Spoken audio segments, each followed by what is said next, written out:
트럼프 관세 위법 빠밤빰. 드디어 이제 말도 많고 탈도 많았던 이제 트럼프 그 관세에 대해서 이제 대법원 판결이 나왔습니다. 저스티스 형 누님들의 판결이 나왔는데 6대3의 판결이 나왔거든요.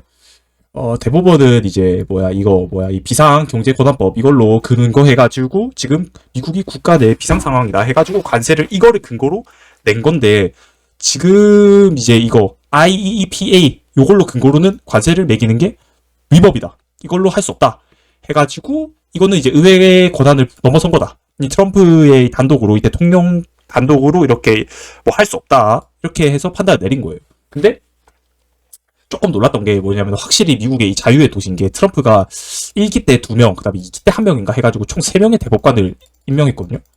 근데 이제 보면은 그 중에서 2명이 반대표를 냈어요. 그 다음 1명이 찬성표를 냈고. 참 이런 것만 봐도 미국이 진짜 얼마나 자유의 도시인 게, 이게 자기를 뽑아준 이 대통령이더라도 이렇게 반대표를 낼 수 있다는 게, 그러니까 이게 뭔가 이게 옳고 그름이 아니라, 이게 뭐 여기가 2고 여기가 1이잖아요. 그러니까 여기가 1이 되고 여기가 2가 됐든 간에 이게 여기 3대 0이든 여기 3대 0이 아니라는 게 참, 이거 보고 참 미국이라는 게 확실히 자유의 나라다, 자신의 소신을 확실하게 밝히는 나라다. 물론 여기 3대도 문제고 여기 3대도 문제고 여기 3대는 게 사실 더 문제죠. 근데 아무튼 이렇게 6대3으로 이렇게 해서 결국 위법 판결이 나왔다는 거. 그래가지고 또 트럼프 아저씨가 억울해가지고 막 이렇게 자기 여기에다가 이렇게 뭐 트루 소셜에다가 이렇게 뭐 블라블라블라 썼는데 너무 많아가지고 세 줄 요약하면은, 다른 국가에 대해서 금수조치나 파괴하는 거는 되는데 왜 관세는 못하게 하냐, 왜 다른 나라 이렇게 하는 건 되는데 관세를 매기는 거 못하, 이거 완전 이거 모순되는 거 아니냐, 이거 첫 번째. 그 다음에 두 번째가 오케이, 너네가 얘기하는 거 알겠어. 근데 관세가 위법이란 건 아니잖아.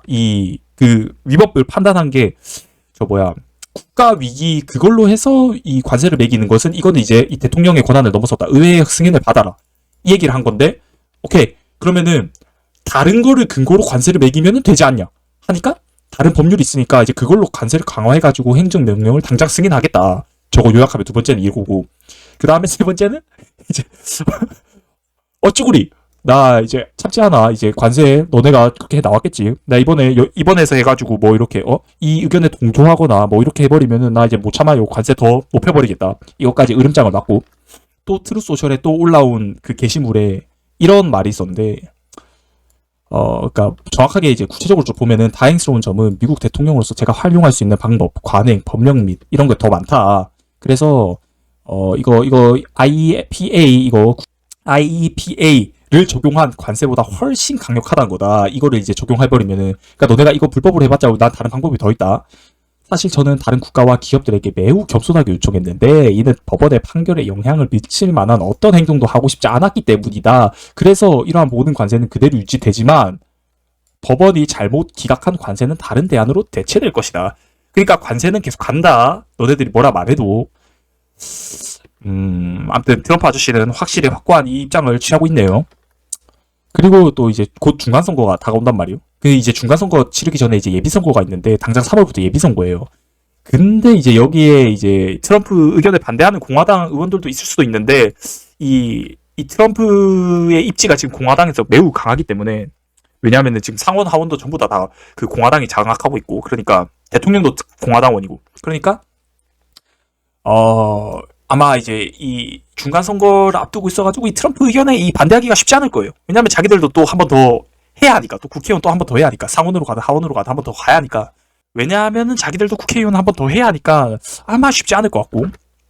그래서 이제 트럼프의 그 입장들을 조금 더 보면은, 왜 이렇게 관세에 집착하냐, 결론적으로 왜 이러냐, 이 보호무역주의들, 이 사람들이 이제 취하는 입장들을 보면은, 동맹은 자선사업이 아니라 비즈니스다.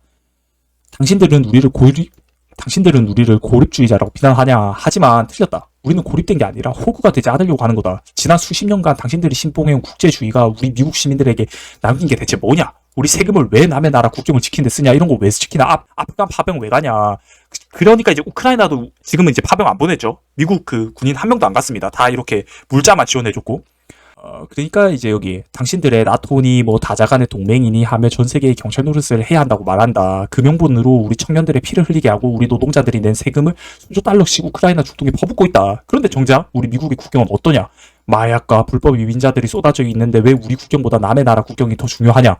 동맹국이란 나라들은 왜 자기들 방위비도 제대로 안 내면서 우리에게만 기대냐? 우리 지금 이제 국가 우리 경찰 노릇 이제 그만하고 싶다. 나토 국가들 이제 자기들 알아서 살아라. 우리들이 지켜주고 있는 우리가 이 해상을 지켜주고 있고 우리가 이 경찰 노릇을 사니까 자기들이 안전하게 무역할 수 있는 거 아니냐? 그러면은 방위비 더 내야지. 약간 요런 입장들. 또 뭐 있냐면은 이 자유무역은 우리 공장 노동자들의 눈물이다. 당신들은 글로벌 분업이니 자유무역이니 하는 멋진 말을 포장한다. 하지만 그 결과로 뭐냐? 미국의 제조 공장들은 전부 중국이나 멕시코로 떠났고 러스트벨트 제조 여기가 원래 제조업의 이제 꽃이었죠. 여기에 우리 아버지 형제들은 일자리를 잃고 마약에 빠졌다. 당신들이 말하는 그 화려한 국제 질서는 월스트리트 엘리트들과 글로벌 기업들만 배를 불리는 것뿐이다. 우리는 다시 우리 땅에 공장을 세우고 우리 물건을 팔아야 한다. 그래서 관세가 필요한 거다. 그러니까 이제 제조업 이제 다른 나라 저기 중국이나 아니면 멕시코나 이런 데서 이제 뺏어와. 미국에다 지어. 왜 걔네들한테 일자리를 창출시켜주냐. 미국 지금 일자리도 없어가지고 지금 백인들이 지금 힘들어하는데. 그리고 실제로 여기 백인 이 제조업 노동자들 얘네들은 임금이 거의 안 올랐단 말이고. 이 월스트리트 이런 데서 일하는 애들이나 서부에서 그 한 애들 있잖아요. 이거 첨단 산업 띠까띠까 하는 애들. 걔네들에 비해서 얘네들이 임금이 많이 안 올랐어요. 그래가지고 얘네들 일자리를 이렇게 창출시켜라 이런 건데. 근데 이제 그러면은 아무래도 미국 제조업은 걔네들 임금이 워낙 비싸가지고 걔네들이 이 하는 일들이 그 이거를 이게 감당하면서 이게 하면 당연히 그 물가는 엄청 많이 상승할 텐데 이거를 감당할 수 있을지가 약간 궁금증이긴 한데 아마 못할 것 같아요 이거에 대해서. 그래서 그러니까 이제 수입 안 받고 자기들이 내수로 이제 제조업까지 하겠다는 건데 그럼 당연히 물가는 엄청 올라가겠죠. 그거를 이제 감안하더라도 이게 더 괜찮다라고 보는 거고 이 보호무역주의자들의 생각은. 그리고 우리는 이제 세계 시민이기 전에 미국인이다. 당신들은 환경 규제니 국제기구의 규칙이니 하면서 무슨 이산화탄소 배출 뭐니 하는데 이산화탄소 그 환경 파괴한다는 그 논문이 어딨어? 정확하게 몇 퍼센트 얼마만큼 파괴하는지 아직도 그게 정확하게 과학적으로 밝혀지지 않았어요. 그러니까 자꾸 그런 이상한 그런 이상한 아젠다 들고 와가지고 그런 얘기 하지 마라. 왜 선출되지도 않은 유엔이나 국제형사재판소의 관료들이 미국의 정책에 감노하라 배노하라 하냐? 미국은 미국인이 통제해야 한다. 우리는 지구촌이라는 환상보다 우리 가족, 우리 이웃, 우리 국가의 안녕이 먼저다. 주권을 양보하면서 얻는 평화는 가짜다. 이러한 입장들이 이제 보호무역주의자들의 입장입니다. 그리고 이제 반대편의 입장도 들어봐야겠죠. 자유주의적 국제주의자 입장들인데 당신들이 부수고 있는 건 남의 나라가 아니라 바로 미국인의 미래다.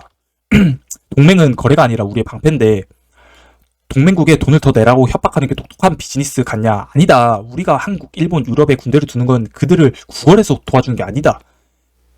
전쟁이 미국 본토가 아닌 그들의 땅에서 억제되도록 만들려고 하는 전략적 완충지대다. 그러니까 미국에서 일어나는 전쟁이 아니라 전쟁이 일어날 거면 다른 나라에서 이렇게 억제시켜주는 거다. 거기서 우리 동맹들이 싸워주니까 우리가 동맹을 벌이면 그 공백을 누가 채우냐? 중국과 러시아다. 그들이 세계의 주도권을 잡았을 때 미국이 지금처럼 안전하고 풍요로울 수 있을 것 같냐? 동맹을 잃은 미국은 위대한 미국이 아니라 단지 외톨이 미국일 뿐이다. 그러니까 당장은 좋을 수 있어. 너네가 그렇게 보호무역주의 얘기하는 거 당장은 좋을 수 있어. 근데 먼 장기적으로 봤을 때 그게 과연 좋을까? 이런 얘기. 그 다음에 관세는 우리 시민의 지갑을 털고 있다.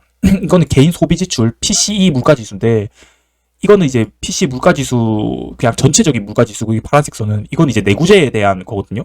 근데 내구재에 대한 것들이 확 올라갔어요. 2025년부터 해가지고 이때부터 해가지고 확 올라갔단 말이에요. 그러니까 예를 들면 무슨 자동차라든지 이런 것들이요. 자동차라든지 제조업 관련된 것들이죠. 이런 거 확 올라갔는데 이게 이제 당신들의 관세로 우리 일자리를 지키라고 선동한다. 하지만 현실을 봐라. 관세는 수출국이 내는 게 아니라 결국 물건을 사는 미국 소비자가 내는 세금이다. 이 보이지 않냐 이거. 내구재 이거 제조업 내구재 이렇게 올라간 거 보이지 않냐. 당신들의 관세 폭탄 때문에 마트 물가는 치솟고 우리 기업들은 싼 부품을 구하지 못해 경쟁력을 잃고 있다. 1930년대에 이런 보호무역을 하다가 전 세계가 대공황에 빠졌다는 역사의 교훈을 잊었습니까? 경제적 고립은 번영이 아니라 공멸로 가는 지름길이다. 다 같이 죽는 길이다.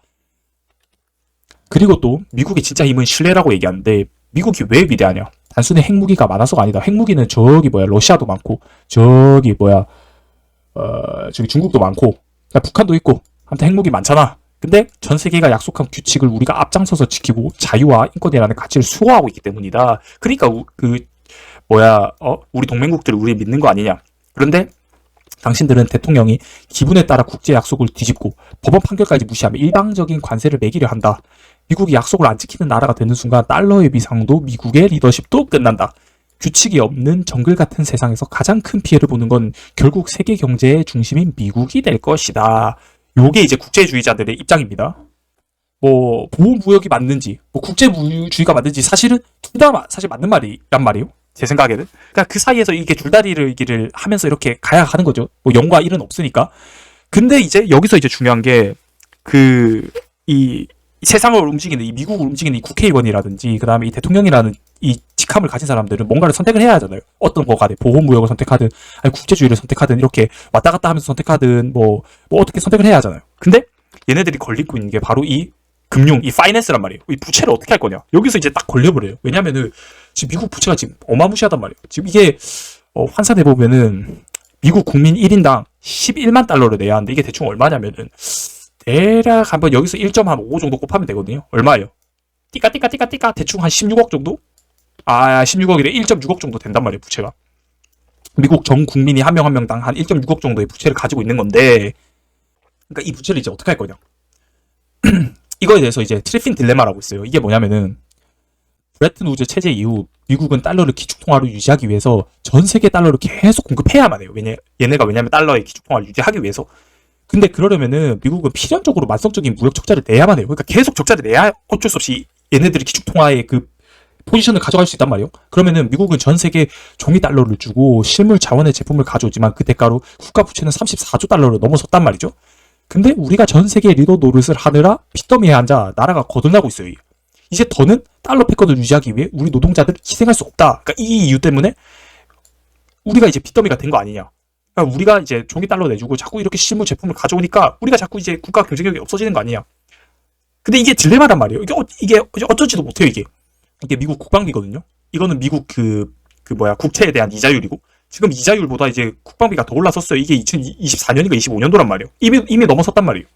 그러니까, 뭐, 이게 뒤로 갈수록 사실 이게 더 심해질 거지. 이게 이게 부채가 이렇게 줄어들긴 아마 힘들 거예요. 왜냐면은, 얘네가 이 달러를 기축통화로 삼고 있는 한 이 부채를 계속 찍어낼 수밖에 없단 말이에요. 운명적으로. 그러니까 이거 이제, 이렇게 할 방법이 이제 굉장히 이제 이 딜레마인 거죠. 어떻게 할 건지. 그걸 가지고 계속 지금 사실 싸우는 거예요, 지금. 걔네 둘이서 관계에서 자꾸 보호무역주의와 이 국제주의 사이에서 계속 싸우는 거예요. 이거 두고 어떻게 해결할지에 대해서. 그 다음에, 이제 이거는 중국이 소유한 미국 국채인데, 2024년도 대충 10년 전부터 해서 계속 안 사줘요. 중국이 미국 국채를. 그러니까 원래는 중국이 미국한테 물건을 보내고, 그 다음에, 이 미국 국채를 이렇게 사오는 거였단 말이에요. 이 돈을 가지고 이제 미국 달러를 가지고 미국 국채를 사주는. 그러니까, 다시.